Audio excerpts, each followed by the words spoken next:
Assalamualaikum warahmatullahi wabarakatuh. Alhamdulillahirabbil alamin, hamdan wa syukran lillahi amma ba'du. Pernah suatu hari Rasulullah itu ketika pagi hari melihat bahwasanya langit itu cerah, tetapi cahayanya itu redup dan panasnya itu tidak menyengat. Jadi ada sesuatu hal yang aneh di hari itu. Maka para sahabat bertanya, "Wahai Rasulullah, ini langit ini cerah tapi kok cahayanya tidak seperti biasanya?" Maka ditanyakanlah hal tersebut kepada malaikat Jibril.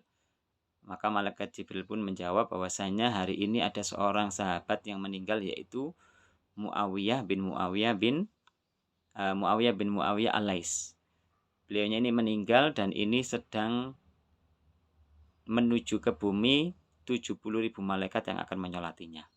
Makanya cahayanya itu redup karena banyak malaikat yang akan turun ke bumi. Lalu Rasulullah bertanya, apa amalan Muawiyah bin Muawiyah ini sehingga banyak malaikat yang mau mensolatinya?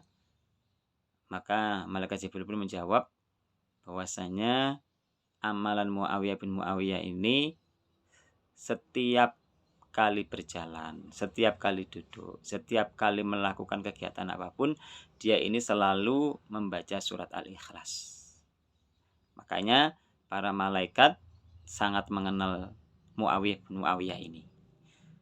Itulah salah satu keutamaan surat Al-Ikhlas, akan dikenal oleh para penghuni langit dan menjadi wali-walinya Allah atau kekasih-kekasihnya Allah. Dan ini termasuk kabar gembira bagi kita bahwasanya dengan membaca surat yang sangat pendek yang terutama sangat kita cintai ini, kita rata-rata memang sholat itu membaca surat Al-Ikhlas ini. Karena pendek makanya kita cinta.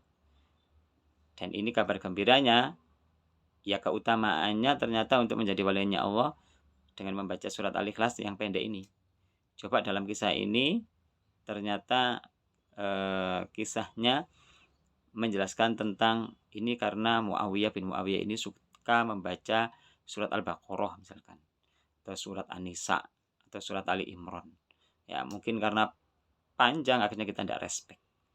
Nah kalau pendek gini kita, wah saya pun pingin seperti Muawiyah bin Muawiyah nantinya disolati oleh ribuan malaikat. Semoga kita bisa mengamalkannya dalam keseharian, dalam kegiatan apapun, sedang kita perjalanan, sedang kita di sepeda motor, sedang kita di kendaraan, atau kita duduk, atau kita dalam kegiatan apapun, selagi bisa membaca surat Al-Ikhlas, silakan dibaca. Yang penting tidak di kamar mandi saja. Bahkan ada suatu hari itu, malaikat Jibril ketika datang ke Rasulullah, tiba-tiba Abu Dzar Al-Ghifari itu datang. Lalu malaikat Jibril bertanya kepada Rasulullah, "Rasulullah, Abu Dzar Al-Ghifari datang." Maka Rasulullah bertanya, "Loh, kamu kok mengenalnya?" "Oh iya, Abu Dzar Al-Ghifari ini terkenal di kalangan penghuni langit, yaitu para malaikat." "Loh, kenapa?" "Ya karena dia ini suka membaca surat Al-Ikhlas." Ternyata dengan membaca surat Al-Ikhlas, orang itu akan terkenal di penghuni langit atau para malaikat. Kalau kita ingin terkenal oleh para penghuni langit walaupun nggak terkenal di bumi, karena itu lebih bermanfaat, maka mari kita lakukan dengan membaca surat Al-Ikhlas ini. Dalam sholat pun sebenarnya juga boleh membaca surat Al-Ikhlas setiap rakaatnya.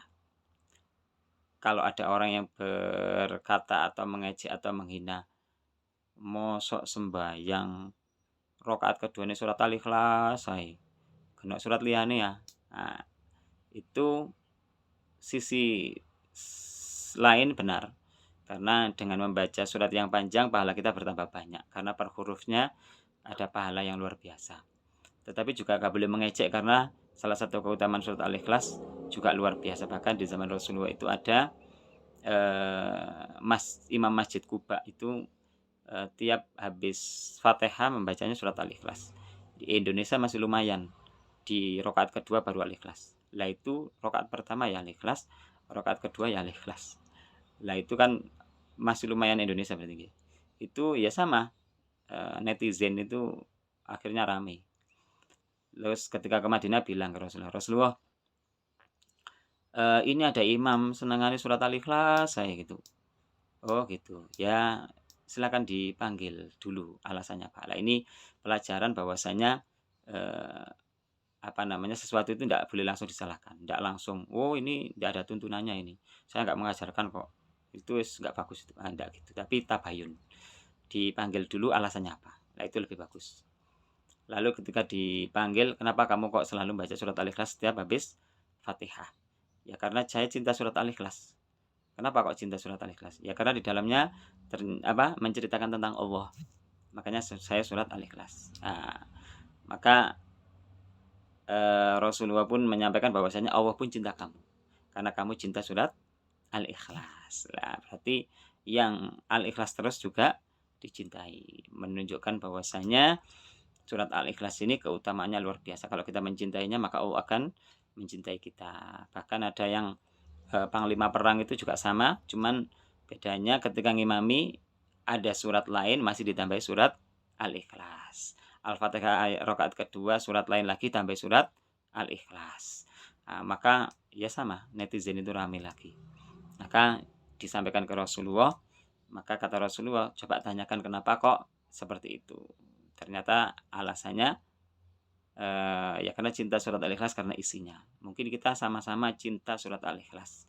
Karena kita ini Indonesia ini suka surat Al-Ikhlas semuanya, taraweh itu juga rata-rata surat Al-Ikhlas. Nah, masalahnya kita mencintainya ini, bisa jadi bukan karena isinya tentang Allah, tapi karena pendeknya. Enak surat Al-Ikhlas iki, cepet, pendek, ndang mari sembayange. Lah itu wallahu a'lam nggih, mungkin beda lagi.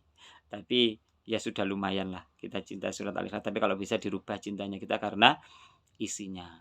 Maka Rasulullah pun menyampaikan, kabarkan ke panglima perang tersebut bahwasanya karena cintanya dia kepada surat Al-Ikhlas, maka, jaminannya adalah surga. Nah, semoga kita termasuk ahli surga dengan mencintai surat Al-Ikhlas, terutama cinta karena isinya, oke. Jadi orang yang suka membaca surat Al-Ikhlas, insya Allah hatinya akan dibuat ikhlas. Bahkan nama lain dari surat Al-Ikhlas itu adalah Al-Ma'rifat. Maka barang siapa yang suka membaca surat Al-Ikhlas, maka dia akan dibuat ma'rifat atau lebih mengenal Allah. Mungkin itu dari saya, kurang lebihnya mohon maaf. Wassalamualaikum warahmatullahi wabarakatuh.